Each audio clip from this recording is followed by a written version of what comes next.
अतिशय विलक्षण आणि दुःखाची आत्यंतिक निवृत्ती करणार. यास तो रोज जशी कीर्तन ऐकतो तसे हे कीर्तन नाही. कीर्तन जर गाथ्याला धरून चालली तर लोकांची माथी चांगली राहतील. उभे राहिलेले महाराज स्वतःच्या डोक्यानं सांगत असल्यामुळं नको तितके प्रकार, नको तितक्या विटंबना, नको तितका उपहास ऐकायला मिळतो. त्यामुळे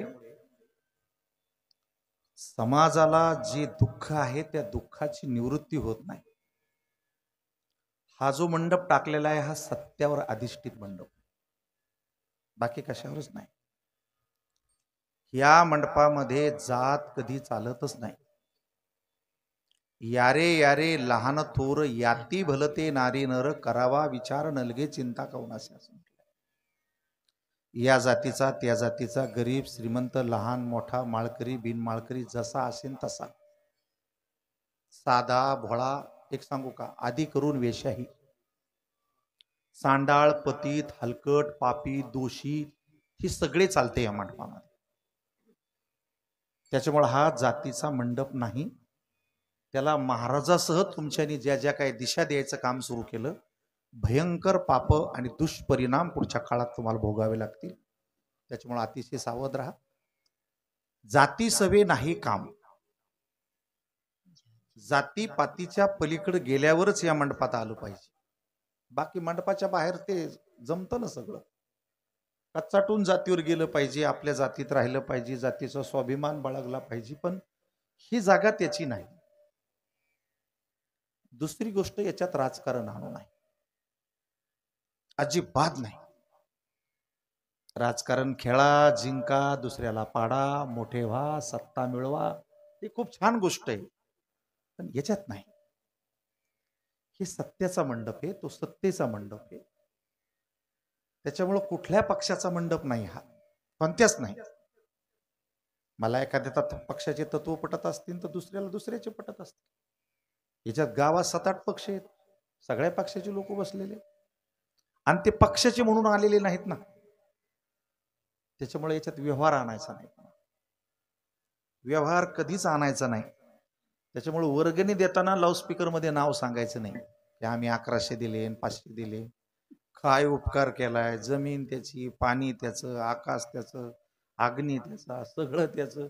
देवलेप करणारे माणसे मधातन म्हणे आम्ही 1100. काय उपकाराची भाषा आहे. एका मिनिटात 10-10 हजाराचे बिल पोलीस स्टेशनला भरतेत, दवाखान्याला भरतेत. इथे वर्गणी द्यायचा अर्थ असा होतो की मला काही देता येईल का या सत्कर्माला. त्याच्यामुळे या हाताने दिलेला या हाताला माहित होऊ देऊ. व्यवहार आणायचं नाही. तुम्ही म्हणसान तर तुम्हालाच पैसे द्यावा लागणार आहे. मला दिलेले पैसे व्यवहारात बसत नाही. कशात बसत नाही बघा ना. आता सगळे व्यवहार बंद झालेले, अजून 1 तासानं तर टोटल जगातलेच व्यवहार बंद होणार आहे.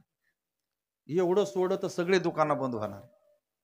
हे आपल्या शेजारी म्हणून उघडे, लक्षात, कोणतंच दुकान उघडं राहणार नाही. म्हणजे व्यवहाराची वेळ नाही, आडतीची वेळ नाही, किराण्याची वेळ नाही, मोंढ्यातल्या व्यवहाराची वेळ नाही, देण्या घेण्याची वेळ नाही, ऑफिस, शाळा, कॉलेज, कोर्ट कचेरीची वेळ नाही, बँकेत पैसे देण्या घेण्याची वेळ नाही, उसने पासने भेटण्याची वेळ नाही. मग 11 वाजता तुम्ही मला पैसे थोडी देऊ राहिले, हे समजून सांगितलं पाहिजे लोकाला.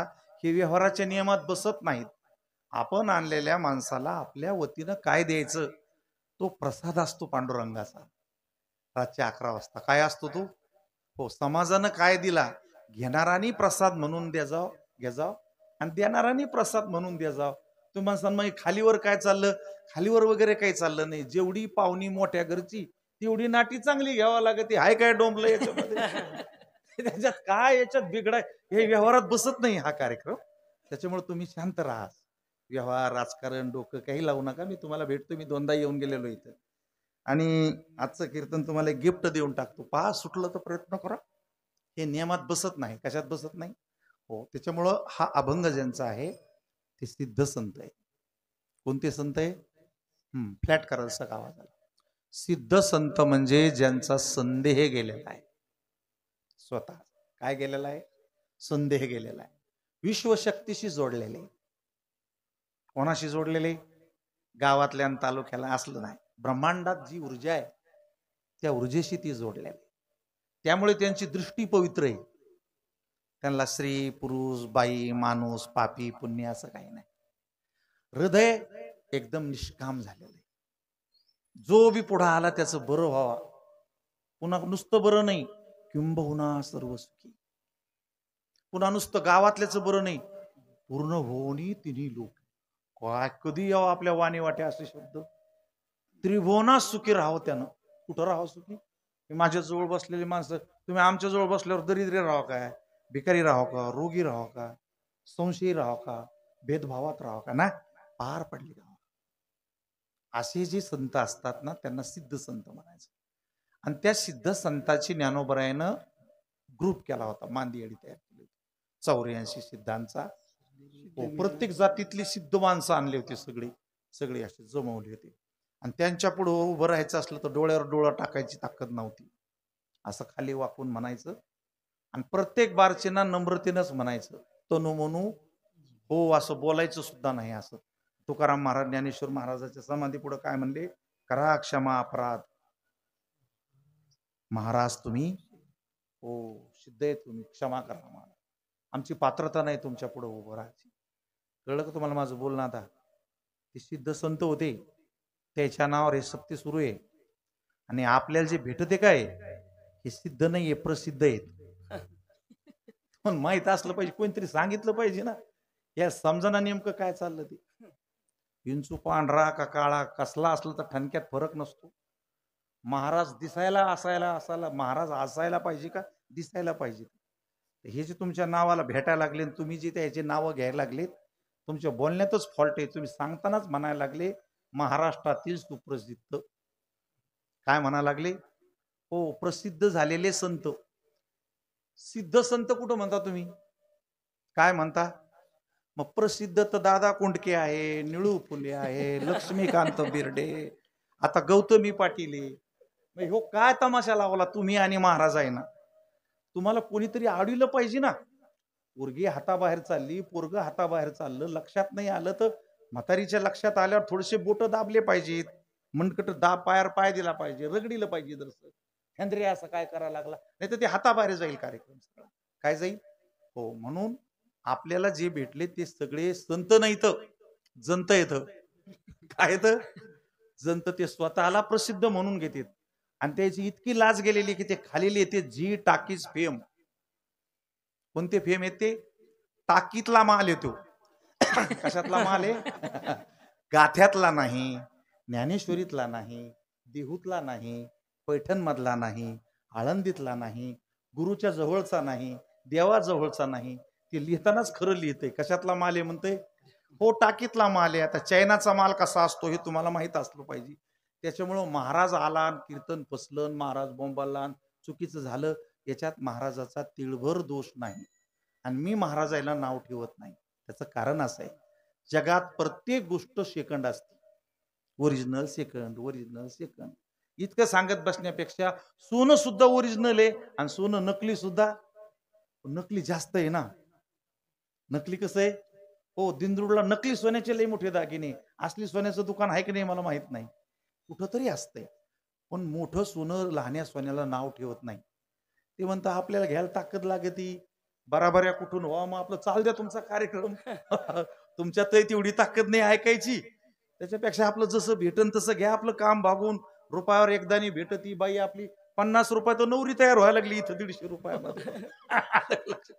त्याच्यामुळं मोठं सोनं जसं लहान्या सोन्याची निंदा करीत नाही, तसं खरे संत संताची निंदा करीत नाही. मी महाराजाच्या नावाला नाव ठेवणार नाही, कीर्तन घेणाऱ्याला नाव ठेवणार. त्याचं कारण असं आहे, तुम्ही स्वतःला शहाणे म्हणून घेता, हुशार म्हणून घेता, खरंच आहे ते.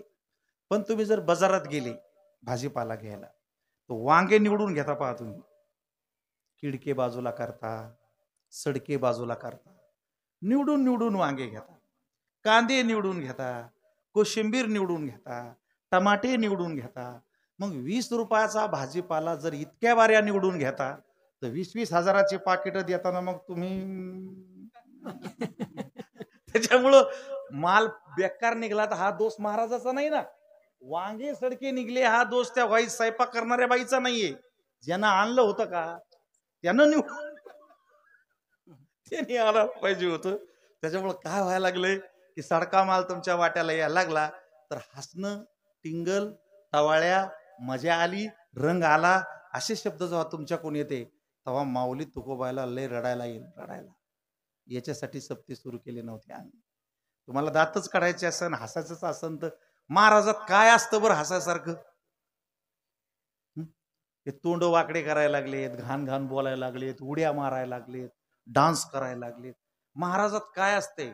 महाराजाकडं पाहून वासना बिघडू नये म्हणून पहिल्यांदा महाराजाच्या डोक्याला कपडा बांधलेला आहे. महाराज देखना असन, गोरा असन, बाया माणसं असतील याच्यावरची नजर याची बिघडू नये आणि याची बिघडी तरी याच्याकडे पाहून कोणाची बिघडू नये म्हणून याला म्हातारं करून ठेवलेलं आहे. काय करून ठेवलेलं आहे? कारण म्हाताऱ्याकडे पाहून कोणी सिट्ट्या मारित नाही ना विचाराने यायला.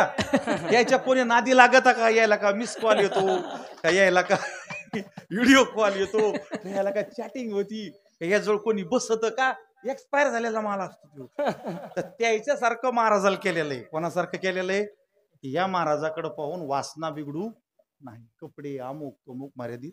त्याच्यामुळे याच्यात हसण्याचा, दिसण्याचा, रंग येण्याचा असला काही कार्यक्रमाची अपेक्षा आमच्याकडनं ठेवू नका, नाही तर आमच्यासह तुम्हाला दोघाला नरकात जावं लागेल. त्यामुळे आज मी माझं डोकं आता बाजूला ठेवतो आणि गाथ्यात काय सांगितलं ते तुम्हाला सांगतो. ते गाथ्यातला असल्यामुळं तुम्हाला पटलं अथवा न पटलं तरी ते 100% खरं आहे.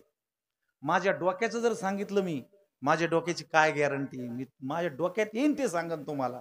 त्याच्यामुळे तुम्हाला ते पटवून घ्यावं लागेल. असला काही कार्यक्रम करू नका. राहिली दुसरी गोष्ट, तुमचं स्वतःचं डोकं सुद्धा उचलून असं नीट बाजूला ठेवा. त्याला सांगा की मला एखादं तर कीर्तन चांगलं ऐकू दे. का डोक्यात कचरा भरलाय काय माझ्या? मला अर्थ समजना, भंग समजना, जीवन समजाना, उद्देश समजाना, खर्च चाललाय तो समजाना. याच तो आता कीर्तनाला सुरुवात झाली. बुडता आवरी मज भवाचे सागर. परमार्थ कशासाठी असतो? परमार्थाचा आणि तुमच्या अडचणीचा तिळभर संबंध नाही. माझ्या पुढे बसलात ना, जिवंत येतोपर्यंत तुमच्या पिढ्याला सुद्धा समजून सांगा की मंडपात बसल्यावर धागे, दोरे, गंडे, उद्या, भस्म, नागबळी, गुरुवार, पौर्णिमा, अमावस्या, पाप, पुण्य, बरं होणं, पाणी लागणं, निवडून येणं असले काही नाटकं या मंडपात होत नाही. त्याचा भरणा केला ह्या लोकांना. सगळे लोक समस्यात बेजार आहेत. काही ना काही आजार आहेत, काही ना काही भानगडी आहेत, काही ना काही दोष आहेत, काही काही अडचणी आहेत. ते बिचारे कुठंतरी आशेनं पाहतात इकडे तरी बरं होईल का. त्याच्यात हे लबाड तुमचं बरं होईल. आमच्या बरं होण्याचा आणि तुमच्या बसण्याचा या मंडपात आयुष्यपत कधीच संबंध नाही. त्याच्यामुळे लोकांना बाहेर काढा पहिल्यांदा. काय करा याच्यातून? हो हे येड्यावानी करते हो, काय सांगावे. अजून देवाच्या याचे गुरु वेगळे आहेत. याच्या हे माऊलीला मानितेत आणि यायची बाबू स्वामी समर्थाला मानिती बायको. काय हाणून घ्यायची पाळी. ते स्वामी समर्थ वाईट नाही, तर तुमचं चाललाय तो कार्यक्रम वाईट आहे ना. ह्या माणसावर जर 2 लाखाचं कर्ज आहे, त्यानं 7 दिवस येणं वाजीला कर्जाचा आणि येण्याचा काय संबंध आहे? हे सांगा लोकायला.